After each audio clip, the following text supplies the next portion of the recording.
Hello crafty friends! For today's video, we are going to make a rustic poinsettia card. So sit back and enjoy the video.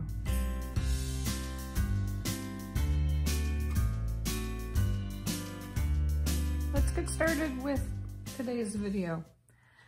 So I'm going to be using products from the Poinsettia Petals bundle, as well as Peaceful Boughs, and that I'm going to use the stamp sets from there, and I'm going to be using dies, and it's really the die set's called Poinsettia dies. Now I'm going to be cutting out a sprig as well as the petals for the poinsettia from that set. In addition, we're going to use some cherry cobbler ink, some paper from the Poinsettia Designer Series paper package, and these wonderful gems. They are wonderful. The back of the card is going to be early espresso cardstock. Let's get started with today's project. So the very first thing I'm going to do is I'm going to mount all the pieces together before I create the flower. Just get the easy stuff out of the way, and we can get started on that. Now this piece here is cut to 3 by 4.5 inches. And it's going to get mounted onto a piece of early espresso that is cut to 3 1/8 by 4 5/8. All of the measurements for this will be over on my website, and I'll put the link for that in the show notes below.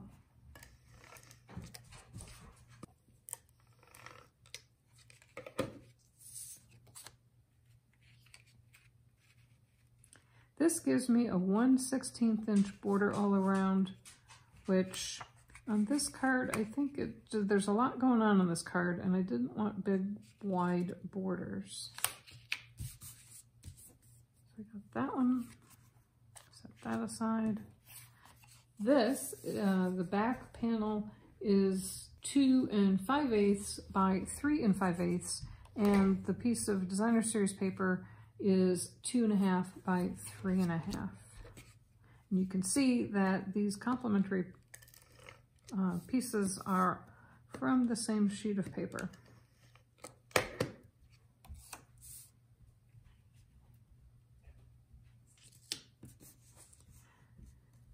Now the third piece that I have is this beautiful panel. This is from the brushed metallic cardstock. And this is part of the August to December, also known as Holiday Catalog for 2020 from Stampin Up. And it comes with 6 different sheets of metallic brushed paper, and there are 2 sheets of 3 different colors. I chose the darkest color because I thought that went really well with this, and it'll provide a little extra bling. However, before I mount that down, I do want to... Oh, and that piece is cut to 2 3/4 by 5 inches. I wanted a little extra of the paper to come out, and wanted to use these little sprigs, and realized most of it's going to be covered up. So I can actually get 2 of the sprigs from this center section, because all you're going to see is the outer edge, kind of like a backward C shape. So why not use the paper? It's just going to be hidden anyways. So I'm going to take that and cut that off camera. I'll be right back. Okay, we are back, and we have those pieces cut out, and once that's covered up, you'll be none the wiser.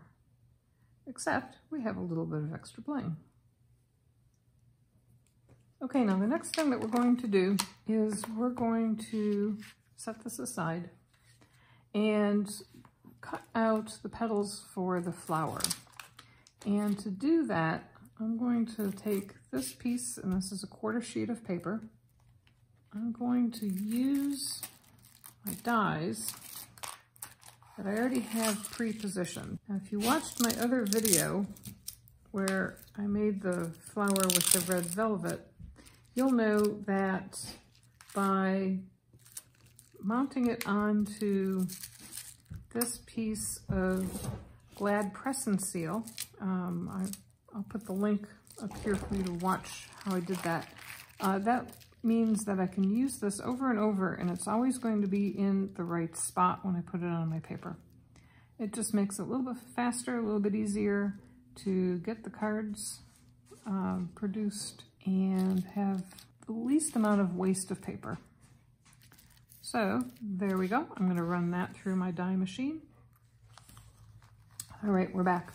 So if you watched my other video, you know that I did make the flower a little bit more three-dimensional, and that way it just had a little bit more interest to it. However, it really isn't very conducive to mailing through the mail, sending through the mail. So for this flower, I'm not going to actually do the curving on each piece.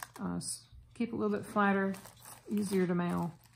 However, like the last video, I am going to adhere all this together using dimensionals. I think that that does give it a little bit extra interest and does a good job of holding the paper together, even though we're not working with the flocked velvet on this card like we. So starting from the bottom and working our way up, I'm just going to use a dimensional on the center of each set of leaves, petals. And I'm going to offset the petals.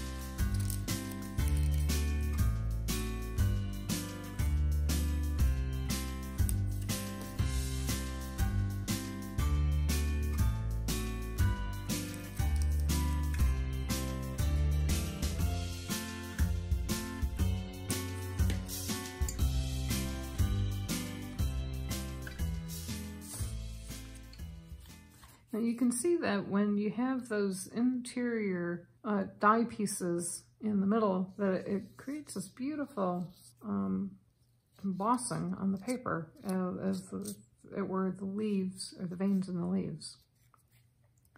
A little bit of that was lost when I was trying to shape that, so that's the other bonus of not doing that on here. Now, the very next thing that we're going to do is start building our card. I'm going to take my piece of metallic paper and put some adhesive on the back of it and get it nice and adhered, especially where the stuff isn't having a lot of coverage.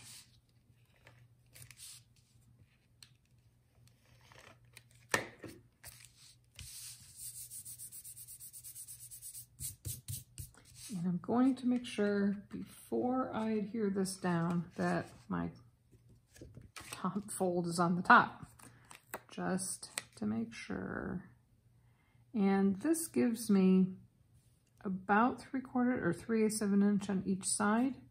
And so I'm going to do 3/8 of an inch on this right side as well.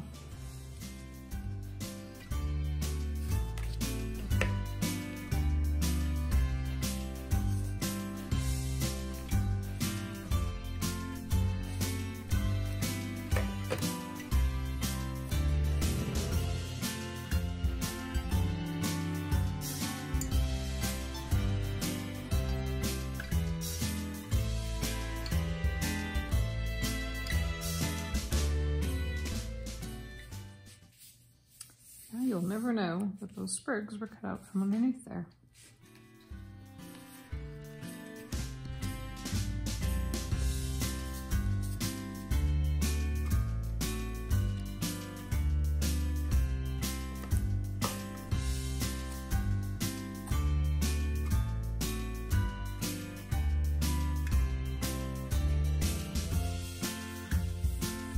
Next thing I'm going to do is I am going to stamp my sentiment on here, and I thought I would keep the red theme going, and I'm going to use cherry cobbler ink for this sentiment. Now this design has 3 little blings that we're going to put on the corner here, so I don't want it to be perfectly centered, so I will make sure that I line that up so that there's enough room to add in 3 little gems.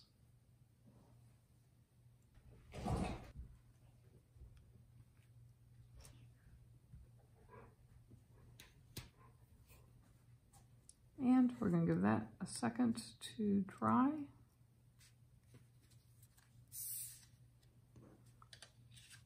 So while that's drying, I can actually mount this onto the rest of the card.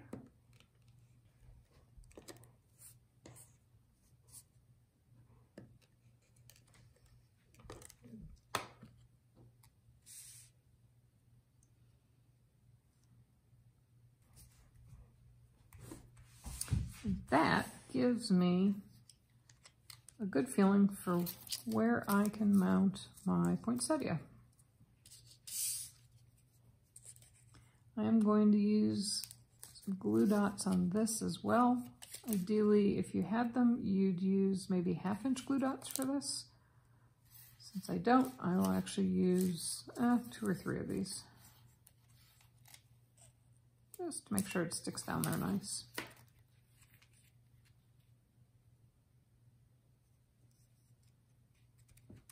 Okay, now the center of the flower does need a little bit of bling, so let's add that in as well. For this one, I am going to use just one large gem in the middle, but for my design, I'm going to put 3 gems on here.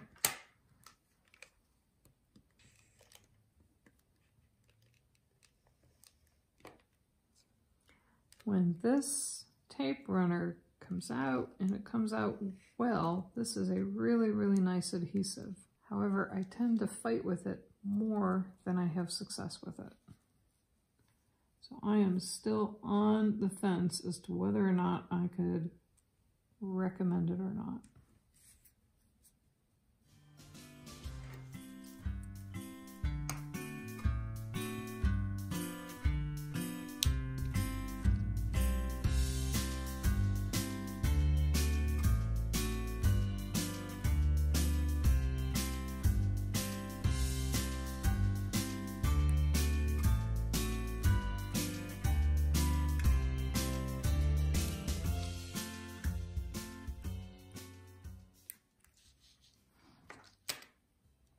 Now we need to add these in, and to add these in, I'm going to use a little bit of glue on the stem and tuck that behind the flower.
I don't know about you, but I kind of thought that that looked a little off and like it was wandering a little bit too far to the right.